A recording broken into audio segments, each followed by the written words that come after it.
जोधपुर के राजा जसवंत सिंह औरंगजेब के दरबार में बैठा करते थे।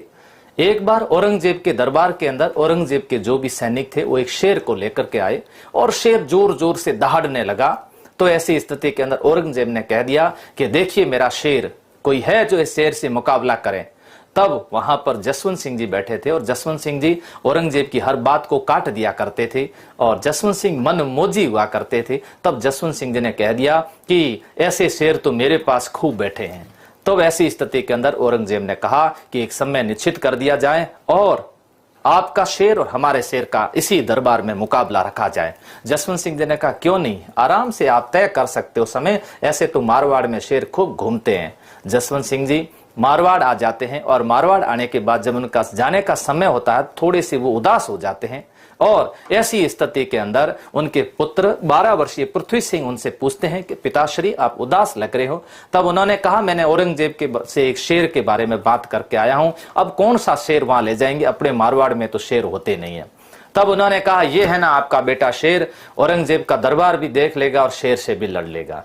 फिर वो लोग जब वहां पर पहुंचते हैं तो औरंगजेब देखता है कि साथ में किसको लेकर के आ रहे हैं। तो वे 12 वर्षीय अपने बेटे को लेकर के वहां पर पहुंचे, दरबार के अंदर गए और दरबार के अंदर जाने के बाद में पंजरे में औरंगजेब का शेर आया और शेर के आने के बाद जसवंत सिंह जी को औरंगजेब ने पूछा कि मिस्टर जसवंत सिंह जी कहाँ है आपका शेर। तब जसवंत सिंह जी ने कहा कि मारवाड़ में तो बहुत सारे शेर थे, किसको लाऊं किसको नहीं लाऊं, मैं तो थोड़ा कंफ्यूज हो गया। ये है मेरा शेर पृथ्वी सिंह जो शेर से भी लड़ेगा, आया है दरबार भी देख लेगा।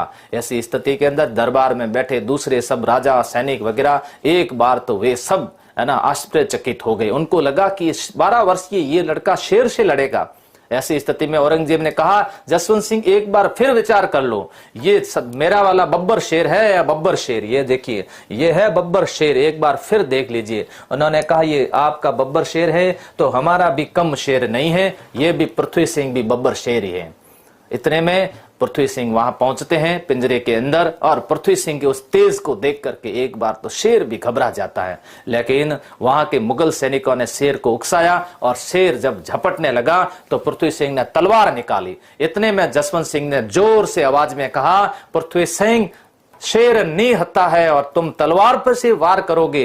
तब पृथ्वी सिंह ने तलवार बाहर फेंक दी और तलवार बाहर फेंकने के बाद शेर से लड़े भिड़े और काफी लथपथ हुए और उसके बाद में हाथ पड़ गए इनके जबड़े के अंदर और जबड़े को टाइट ऐसे पकड़ करके इस शेर को टुकड़े कर दिए, फाड़ करके शेर को फेंक दिया। एक बार सारा दरबार देखता ही रह गया। पृथ्वी सिंह शेर से लड़े थे। औरंगजेब ने जब ये देखा तो औरंगजेब ने अपने जबड़े संभाले। औरंगजेब ने कहा ये अपने तो यूं कर दिया ना तो गए काम से, और ये पृथ्वी सिंह जसवंत सिंह के बेटे इस तरह से और मेरे बेटे तो उत्तराधिकारी संघर्ष में व्यस्त हैं, मुगल साम्राज्य का भला क्या होगा। इसी औरंगजेब ने धोखा दे करके, क्योंकि धोखे की तो इसकी प्रवृत्ति थी, धोखा दे करके जहरीले कपड़े पहनाए और जहरीले कपड़े पहनने से पृथ्वी सिंह का देहांत हो गया था। पृथ्वी सिंह का देहांत हो गया था। ये 12 वर्षीय पुत्र पृथ्वी सिंह, इसीलिए राजपुताने के राजाओं के नाम के पीछे सिंह शब्द का प्रयोग किया जाता है। ये शेरों से लड़ते थे। किससे? शेरों से लड़ते थे।